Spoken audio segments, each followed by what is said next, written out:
जरा बताइए हालात क्या हैं वहां पर, क्या तस्वीर आज देखने वाली है? नीतीश कुमार अब तीसरी बार एक बार फिर से पलटकर आरजेडी के पास आए हैं। किस तरह से इसे देख रहे हैं, क्योंकि आप भी अब यहाँ पर राजनीतिक पारी शुरू कर रहे हैं?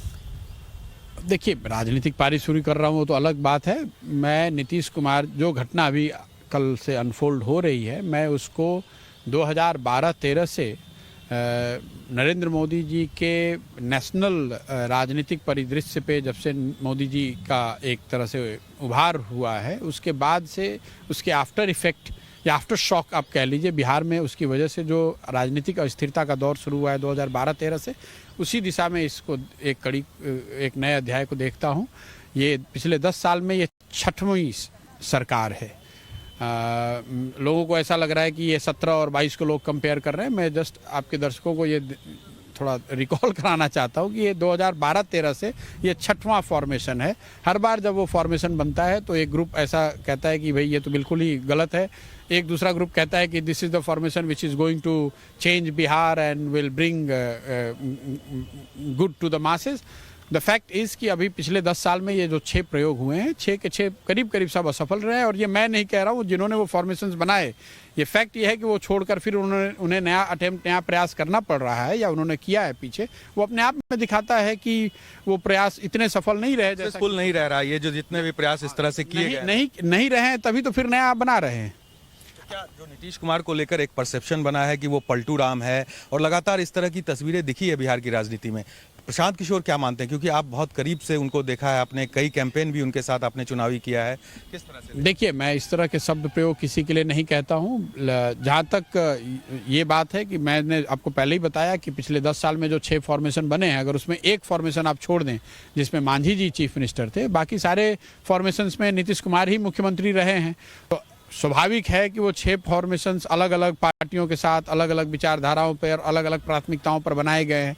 तो लोगों को कॉन्ट्रडिक्शन भी दिखेगा। आप उसको किसी शब्द से नवाजना चाहते हैं तो आपकी मर्जी है, लेकिन वो जनता के लिए उससे ज़्यादा महत्वपूर्ण ये है कि क्या 10 साल में इन प्रयोगों से बिहार के लोगों को, बिहार को कोई फ़ायदा हुआ है कि नहीं।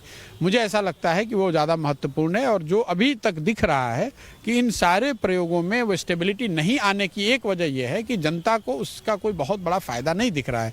स्वाभाविक है, जब जनता को फ़ायदा नहीं होगा तो इलेक्टोरल एंक्सियसनेस रहेगी, फिर आप उसको चेंज करते हैं, फिर आप नया कुछ ट्राई करते हैं। उसी दिशा में ये किया जा रहा है। 2017 में जब नीतीश कुमार ने तेजस्वी यादव का साथ छोड़ा था, यूं कहे आरजेडी और महागठबंधन का साथ छोड़ा था, तो उन्होंने कहा था भ्रष्टाचार का मुद्दा था और कहा था इस पर तेजस्वी को जवाब देना चाहिए, और वो जवाब नहीं आया, इसलिए हम उनको छोड़ रहे हैं। तो एक अलग अलग बहाना नीतीश कुमार की तरफ से इस तरह के गठबंधन को तोड़ने में बनाया जाता है। देखिए, जब भी आप राजनीति में कोई बड़ा निर्णय ले रहे हैं जो आपके पीछे के निर्णयों के उलट है, तो आपको कुछ तो उसको जस्टिफाई करना पड़ेगा।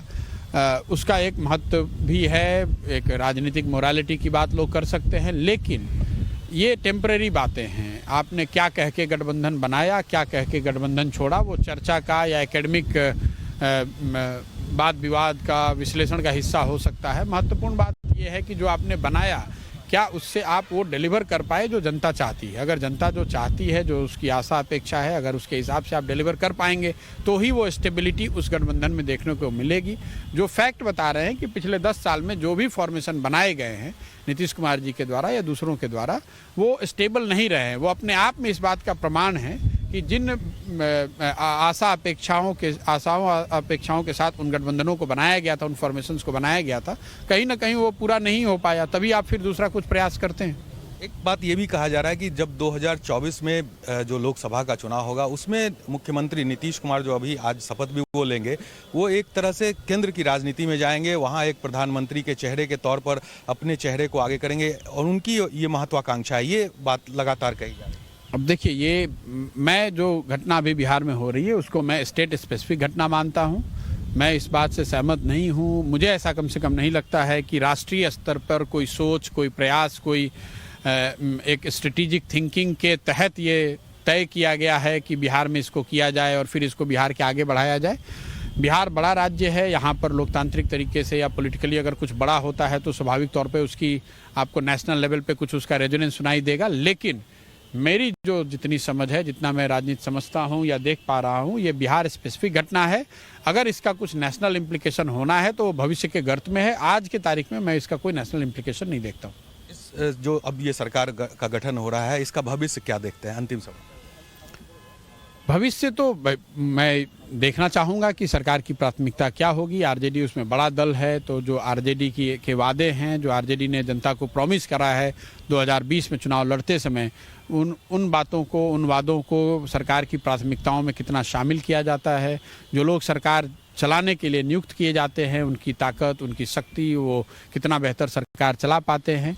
अगर वो सब ठीक रहा तो गठबंधन अच्छा चलना चाहिए, अगर वो ठीक नहीं रहा तो उनको उसका भारी नुकसान भी हो सकता है। प्रधानमंत्री के चेहरे की तरफ से फिर से एक बार मैं वो सवाल दोहरा रहा हूँ कि जो बातें उठ रही है, जिसे आप कह रहे हैं कि उसे आप बिहार से बाहर नहीं देख रहे हैं इस घटनाक्रम को, लेकिन जेडीयू के ही नेता, चाहे उपेंद्र कुशवाहा हो या इस तरह के नेता, लगातार ट्वीट कर रहे हैं कि आगे की राजनीति के लिए, केंद्र की राजनीति के लिए बधाई दिया जा रहा है। नहीं, ठीक है, वो उनकी सोच है। मेरी सोच तो जरूरी नहीं है कि हर आदमी को आगे किया जा रहा है। नहीं, हर आदमी की सोच एक ही हो तो जरूरी नहीं है। उनको, वो लोग राजनीतिक तौर से भी मेरे से ज़्यादा समझदार हैं, तो शायद उनको ऐसी बात कुछ दिख रही है या समझ में आ रही है जो मुझे नहीं दिख रही है, समझ में नहीं आ रही है।